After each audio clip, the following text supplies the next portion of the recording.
Bueno, seguimos acá hablando con Marcelo Sainz sobre las necesidades de reformas en la policía de la provincia de Buenos Aires particularmente, y estábamos analizando el tema del derecho a la sindicalización, ¿no? Decías que por las horas extras, digamos, que trabaja en la policía, le llega al bolsillo, en el caso de los oficiales de la provincia de Buenos Aires, entre 13 y 15 pesos, que esto es realmente irrelevante en una economía como la de en el siglo XXI, en el mes de agosto del 2012.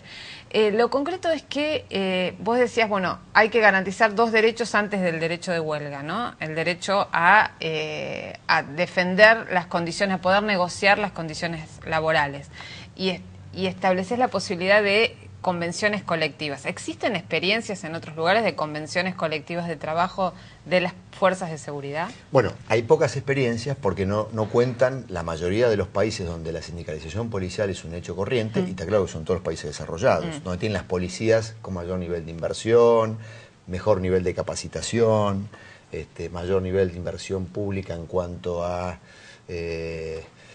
capacitación de management superior y demás.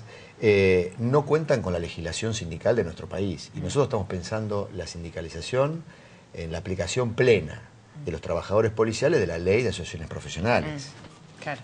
Y en la ley de asociaciones profesionales lo que queda bien claro es que el núcleo duro del derecho a la sindicalización es el derecho a la agremiación y el derecho a la negociación colectiva. El derecho a la huelga, el derecho a una acción de reivindicación, es una medida de fuerza que ya está regulado para otros servicios básicos, puede tener limitaciones o no. Digamos, ¿no? Los médicos y demás, hay un montón de servicios básicos, servicios fundamentales que hacen a servicios económicos o de infraestructuras, que ya están regulados por decreto, inclusive, de que evidentemente hay limitaciones al derecho a huelga porque no pueden birlar, es justamente el sentido del servicio básico. Pero a mí, la verdad que la discusión de si le reconocemos o no el derecho a huelga, para mí es menor. Lo importante es que elijan a sus compañeros delegados sindicales, tengan el reconocimiento del Estado oficialmente, porque hay muchos sectores de la policía que son partidarios de la sindicalización y creen que es una organización autónoma de ellos. Sí. Y nosotros no estamos planteando eso. Tienen que ir a la CGT, a la CTA. Sí. Tienen que ir al ministerio a pedir la personería. Tienen que adecuarse a la ley de asociaciones profesionales. Claro. Digamos, eso significa laboralizar, digamos, el derecho a la agremiación y a la negociación colectiva. Y emprender negociaciones colectivas. Entonces, esto creo que mejoraría. El gran problema acá no es policial, el gran problema acá es de la política. Porque esto va a obligar a blanquear la relación histórica entre gobierno y policía. Y cuánto cuesta y cómo se paga una policía. Si vos tenés una policía que el 85% de su presupuesto va a salarios, y tenemos estas condiciones, y solo el 15% es gasto de mantenimiento y gastos corrientes, e inclusive de infraestructura, bueno, ahí tenés una mentira institucionalizada. Ahí hay una suerte de reconocimiento de que hay otra fuente de financiamiento que sustenta parte de la actividad estatal. Entonces, me parece a mí que esto es lo que nosotros estamos elaborando dentro del Nuevo Encuentro. En el bloque estamos trabajándolo con asesores de la CTA, que son nuestros compañeros en el partido, y además estamos viendo experiencias internacionales, porque como sabemos que se va a prestar mucha atención cuando salgamos con la propuesta, somos serios en el tratamiento del tema y sabemos que además va a ser un tema bastante debatido. Pero en los países normales, en los países que a veces nosotros tomamos como ejemplo para otras cosas, las policías más desarrolladas del mundo están todas sindicalizadas. Ahora, lo que aparece, por lo menos a través de la crónica periodística en el último año particularmente, son protestas en distintas provincias de la Argentina por cuestiones gremiales, no solo por cuestiones, digamos, del delito, sino que la policía se moviliza por reclamos gremiales. Bueno, pero si violan normas en ese reclamo, de hecho lo están haciendo porque no hay derecho a la sindicalización, no hay legislación al respecto, pero si no puede, lo digo irónicamente, digo, el Ministerio de Trabajo no puede declarar la conciliación obligatoria. Claro. Entonces se desvirtúa todo. El problema está, la medida de fuerza está y no hay canalización institucional. Si tuviéramos el reconocimiento a la sindicalización, la institucionalización de ese conflicto, habría una mesa donde negociar. Había delegados legitimados democráticamente, el Estado convalidaría esas elecciones democráticas, habría interlocución institucional y habría al mismo tiempo la posibilidad de una negociación donde inclusive vos podés establecer principios de gradualidad para el cumplimiento de los derechos efectivos. No tenés eso y tenés este problema y cada vez va a haber más de estos problemas. Porque ocurre no solamente acá, en Brasil ha llegado a situaciones de violencia extrema, justamente esta cuestión. En Brasil se avanzó mucho en mutuales policiales, pero no en lo que nosotros entendemos como sindicalización policial, como yo te explicaba recién. Entonces, fíjate vos, la policía puede ser corrupta, puede estar atravesada por bolsones de abusos en el uso de la fuerza y demás, pero también tiene trabajadores pobres. Y en el país que sindicalizó la mayoría de sus relaciones laborales a partir del peronismo, no pensar y no reflexionar sobre estos puntos me parece que es un pecado. Esta ley, este proyecto que están pensando, ¿es el que hacía referencia a una reestructuración de la policía de la provincia de Buenos Aires? Son dos proyectos. No, porque en realidad el derecho a la sindicalización en lo que va a ser una ley de trabajo policial es un capítulo más. Ahí queremos discutir la estructura salarial de los policías, los derechos y las obligaciones de los policías, las condiciones de trabajo de los policías. Queremos hacer una suerte como el estatuto del docente, pero para la policía. Bueno, ahí va a haber un capítulo que es el derecho a la sindicalización, y entonces esto es un tema más. No queremos que se lleve la marca el tema de la sindicalización. Queremos colocar la sindicalización en medio de una discusión más importante, que es la condición de trabajo de un pedazo de los trabajadores estatales, de una porción importante de los trabajadores estatales de nuestra provincia. Y nos gustaría que esto abriera el debate a nivel nacional. Bueno, y a nivel nacional... Vos me decías, yo pertenezco al progresismo, pero al progresismo pacato no. Porque el progresismo pacato con ataque de pánico a los cambios reales no te plantean estas cosas. Tiene una mirada muy poco peronista del asunto. ¿Qué supone el sistema, el pánico ante los cambios reales? Que no les gusta, hay mucha declamación de cambios y pocos cambios reales, porque no tienen estrategia de poder, porque temen tocar intereses importantes por las consecuencias políticas o porque le virla la carrera política a algún dirigente progre. El progresismo es así. Vos fíjate, Santa Fe es un claro ejemplo. En Santa Fe vos tenés un gobierno ya con más de 4 años del mismo signo político que no se metió con la policía pergeñada históricamente por el Partido Justicialista, y que es una policía absolutamente regulatoria del narcotráfico, de las peores policías, las más corrompidas, y que además ya hay fiscales, jueces, policías que lo están ventilando en causas estruendosas, hasta la declaración de un gran narcotraficante que dijo: yo soy narcotraficante en Rosario con la policía, Halford. Es decir, digo, y sin embargo, y si alguien dice esto, dicen lo mandó el kirchnerismo, como me dijeron hace poco en una entrevista en Rosario, lo mandó el kirchnerismo a decir esto. Están equivocados, porque yo también creo que la Policía Federal regula el narcotráfico en la ciudad de Buenos Aires. Entonces, me da la impresión a mí que hay que colocar esto con más seriedad y además con una respuesta institucional, ¿no? Ahora, y hablando de experiencias de nuevas policías, la experiencia de la metropolitana en la ciudad de Buenos Aires, ¿cómo la evaluás vos a la luz de lo que pasó primero con, bueno, procesamiento de Palacios, Chamorro, y después un encauzamiento, y que ahora como que pasa, creo que no se sabe muy bien quién es el jefe de la metropolitana hoy en la ciudad? Buena y mala. Buena porque nosotros, cuando yo era funcionario del gobierno y estaba en el Frente para la Victoria, fui uno de los negociadores de la ley de seguridad pública que crea la Policía Metropolitana. Es más, para hacer un poquito de historia no tan lejana, digamos, bien reciente, esa ley que la crea es una ley que se negocia a partir de una exposición que nosotros tuvimos en la legislatura, que estaban abordando solamente una ley policial. Y nosotros dijimos, tiene que haber una ley de seguridad pública donde un capítulo sea la policía. Y ahí ya estaba designado como ministro Montenegro, hubo un diálogo muy fluido, hubo un proyecto base que lo aportamos nosotros, sobre la base de lo cual el macrismo modificó algunas cosas y después el Frente de la Victoria votó en la legislatura esto. Así que, digo, el origen de la Policía Metropolitana es el origen de un fuerte consenso interpartidario. Igual que la Policía de Seguridad Aeroportuaria, que nosotros creamos por pedido de Néstor Kirchner. También el PRO votó por ese modelo de policía con conducción civil, control externo y demás. Si vos ves el diseño de la Policía Metropolitana en esa ley, es muy parecido al de la Policía de Seguridad Aeroportuaria creada en el 2005 y convalidada por una ley en el año 2006. Así que fíjate que por fuera de la dramatización política, que hay más consensos entre determinados actores, lo que pasó después es que en la conformación de esa policía ganaron los malos. Le dio el manejo de esta policía, en vez de a Montenegro, se lo dio al Fino Palacio. Y el Fino Palacio vino armar una camándula de espías para la operación política, un poco privado y otro tanto con algún servicio especial. Vino a competir por virlarle el negocio a la Policía Federal del manejo de la calle. Y la política, de un lado y del otro, que de esto entiende poco y tampoco quiere mirar muy o ocultar muy detalladamente estas cosas, dejó que los malos dirimieran este conjunto de cuestiones. Terminó uno engallolado, digamos, y del otro lado un nivel de oposición a un proyecto bueno.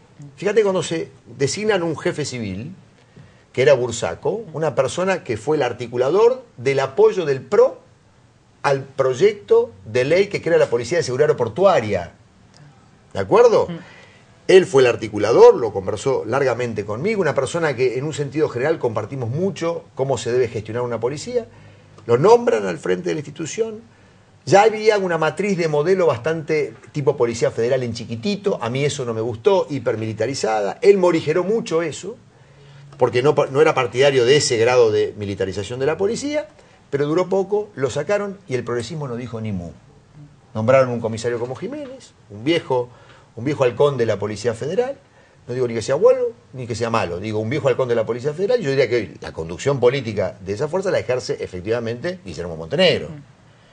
Ahora, ¿por qué yo creo que es importante apuntalar la Policía Metropolitana? Porque es necesario definitivamente resolver ese tema.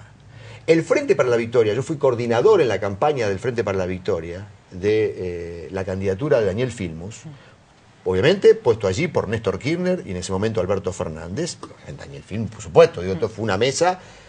De movida dijimos que éramos partidarios del traspaso de algunos servicios de la Policía Federal y elaboramos un plan detallado que lo tiene Daniel Filmus. Inclusive ahora lo hemos traducido a ley y que tengo entendido que él lo va a presentar según me dijo. O sea que hay un plan detallado de traspaso de ciertos servicios de la Policía Federal hacia la Ciudad de Buenos Aires. Lo dijimos en la campaña. Después se enturbió por estas cuestiones políticas, fundamentalmente la responsabilidad del jefe de gobierno de la Ciudad de Buenos Aires cuando pone a un monstruito como el Fino Palacio a ponerle contenido a una ley que había sido ley de la democracia. Entonces puso un autoritario, digamos, a darle contenido a algo que había sido el recipiendario de un consenso político y partidario muy importante.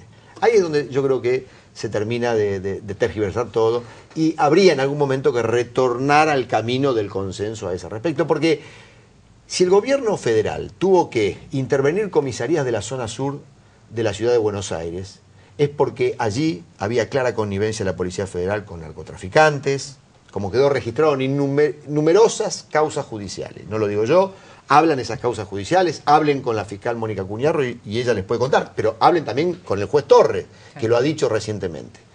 Entonces, si esto fue así, me parece a mí que no puede estar Gendarmería y Prefectura eternamente en la Ciudad de Buenos Aires, hay que resolver institucionalmente esto, y nosotros, como siempre, somos partidarios del traspaso de sectores de la Policía Federal a la ciudad. No hay que mirarlo partidariamente, hay que mirarlo con una mirada institucional, e inclusive con un esquema que rebase el marco de lo que es el gobierno de Cristina Fernández de Kirchner y el gobierno de Macri, para que no haya sospecha de que lo que estamos haciendo acá es tirarnos los muertos o tirarnos las facturas políticas al respecto.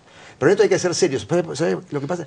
Cuando no se es serio, viene un comisario pícaro o un delincuente con buena protección estatal y te marca la cancha política. Y eso es comerse la democracia. Que es un gobierno que tuvo la enorme destreza, el gobierno nacional, y por eso estamos con él, entre otras cosas, entre muchas otras cosas, de decir a las corporaciones, la política no es de las corporaciones, también tiene que decir que la política de seguridad no es de la corporación policial.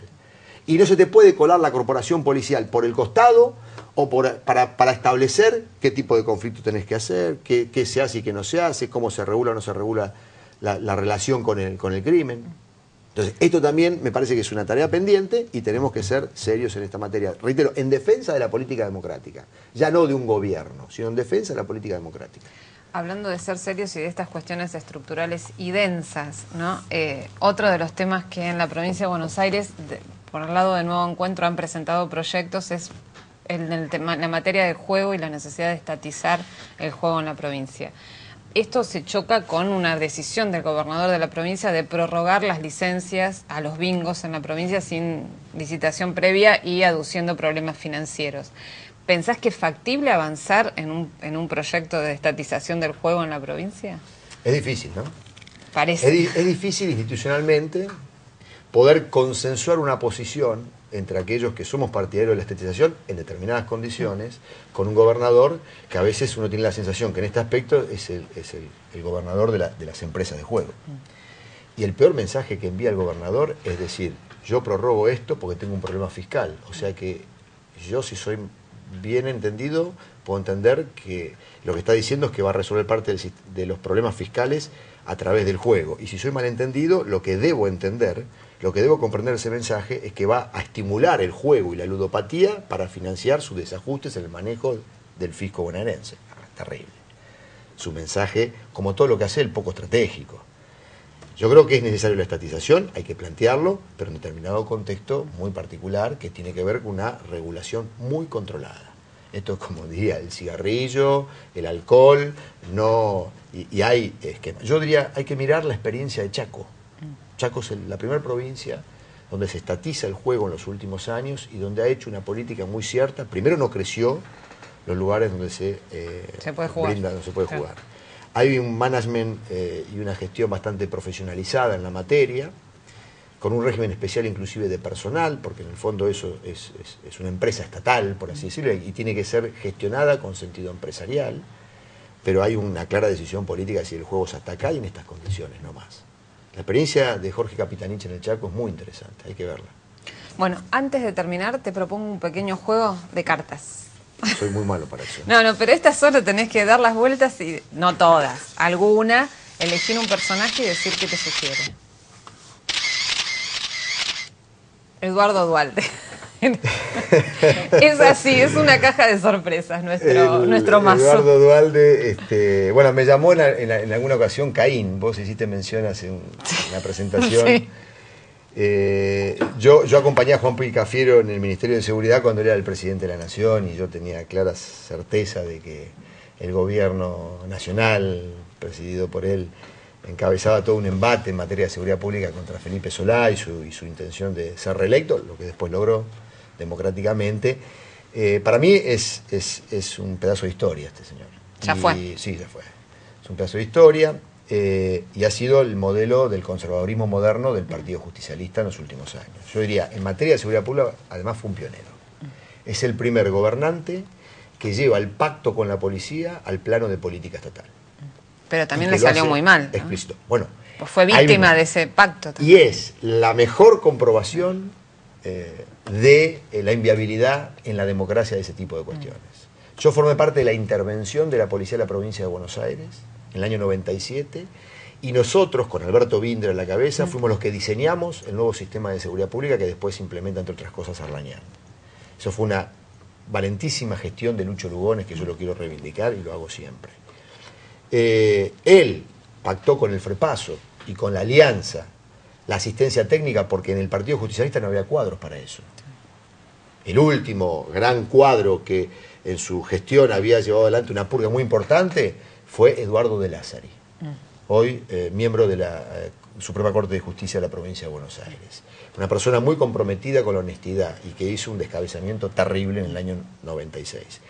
Pero él fue el que pergeñó la primer gran experiencia de delegación del poder político de la seguridad pública a la institución policial y que termina en esa intervención y después en un juego de reforma y contrarreforma, ¿no? Porque también es el que pergeña la estrategia electoral de Rucauf a través de Metebala, recordemos, que lo lleva al triunfo. Claro. Que lo lleva al triunfo y que revierte a través de esa estrategia de mano dura una elección ganada por Graciela Fernández Mejía 3 meses antes. Claro. Bueno, a ver, otra. Hugo Moyano. Yo creo que Hugo Moyano es un gran dirigente sindical. Si yo fuese camionero, sería moyanista. Si fuese policía y hubiera sindicalización policial, quisiera un dirigente sindical como Moyano. Desde el punto de vista político, creo que está con algunos problemas serios y no me gusta la actitud que ha tenido. En la vida hay que tener un poco de coherencia en ciertas luchas y muy particularmente frente a un gobierno que ha hecho, como ningún gobierno de la democracia, un esfuerzo enorme de inclusión social, de mejoramiento en las condiciones de trabajo. 2.300 convenciones colectivas de trabajo. Ninguno de nosotros hubiera imaginado eso en el año 2002. Yo creí que esa Argentina no volvía más. Esa es Argentina del peronismo clásico. Eso no fue viento de cola. Eso fue gestión política de Néstor y Cristina. Bueno, pararse frente a eso, me parece, primero que es un suicidio político para él. Y en segundo lugar, me parece que es un dislate desde el punto de vista de los intereses que él defiende. Bueno, a ver, una más.